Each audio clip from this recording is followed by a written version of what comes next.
ಒಂದಾನೊಂದು ಕಾಲದಲ್ಲಿ ಒಂದು ಕಾಡಿನಲ್ಲಿ ಒಂದು ಕೋತಿ ವಾಸಿಸುತ್ತಿತ್ತು.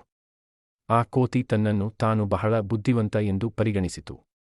ಒಂದು ದಿನ ಕಾಡಿನ ರಾಜನಾದ ಸಿಂಹವು ಕಾಡಿನ ಎಲ್ಲಾ ಪ್ರಾಣಿಗಳನ್ನು ಕರೆದು ಹೇಳಿತು.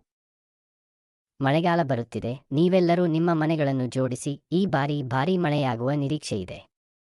ಮತ್ತು ಮನೆ, ಗೂಡು ಇಲ್ಲದವರು ಅಥವಾ ಅದನ್ನು ಸರಿಪಡಿಸಲು ಅಸಹಾಯಕರಾಗಿದ್ದಾರೆ. ಮಳೆ ಬರುವವರೆಗೂ ಅವರು ನಮ್ಮೊಂದಿಗೆ ಇರುತ್ತಾರೆ. ಮಳೆಗಾಲ ಮುಗಿದರೆ ಮನೆಗಳಿಗೆ ಹೋಗುತ್ತಾರೆ.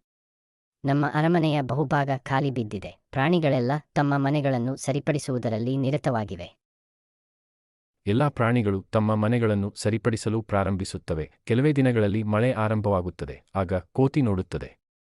ಇಲಿಯೊಂದು ಸಿಂಹದ ಗುಹೆಯೊಳಗೆ ಹೋಗುತ್ತಿತ್ತು. ಕೋತಿ ಅವನನ್ನು ಬಿಟ್ಟು ಹೋಗಲು ಕಾರಣವನ್ನು ಕೇಳಿದಾಗ ಇಲಿಯು ಅವನ ಹಲ್ಲುಗಳು ಮುರಿದು ಹೋಗಿವೆ ಎಂದು ಹೇಳುತ್ತದೆ. ನನ್ನ ಬಿಲ್ ಅನ್ನು ನಾನು ಸರಿಪಡಿಸಲು ಸಾಧ್ಯವಿಲ್ಲ. ಇದು ನೀರಿನಿಂದ ತುಂಬಿರುತ್ತದೆ. ಅದಕ್ಕಾಗಿಯೇ ನಾನು ಇಲ್ಲೇ ಇರಲು ಹೊರಟಿದ್ದೇನೆ. ಇದನ್ನು ಕೇಳಿದ ತಂಡಕ್ಕೆ ಒಂದು ಆಲೋಚನೆ ಬರುತ್ತದೆ. ಅವನು ತನ್ನ ಹಲ್ಲುಗಳಿಗೆ ಕಪ್ಪು ಬಣ್ಣವನ್ನು ಅನ್ವಯಿಸುತ್ತಾನೆ ಮತ್ತು ಸಿಂಹದ ಮುಂದೆ ತಲುಪುತ್ತಾನೆ. ಅವನನ್ನು ಹಲ್ಲುರಹಿತ ಎಂದು ಪರಿಗಣಿಸಿ ಸಿಂಹವು ಅವನನ್ನು ತನ್ನ ಅರಮನೆಯಲ್ಲಿ ವಾಸಿಸಲು ಬಿಡುತ್ತದೆ. ಕೆಲವು ದಿನಗಳ ನಂತರ ಸಿಂಹದ ಸೈನಿಕರು ಅವನಿಗೆ ಕೋತಿ ಅರಮನೆಯ ಎಲ್ಲಾ ಹಣ್ಣುಗಳನ್ನು ತಿಂದಿದೆ ಎಂದು ಹೇಳುತ್ತಾರೆ.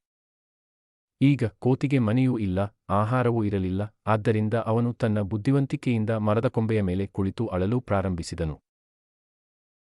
इससे हमें ये सीख मिलती है कि हमें कभी भी आलसी नहीं होना चाहिए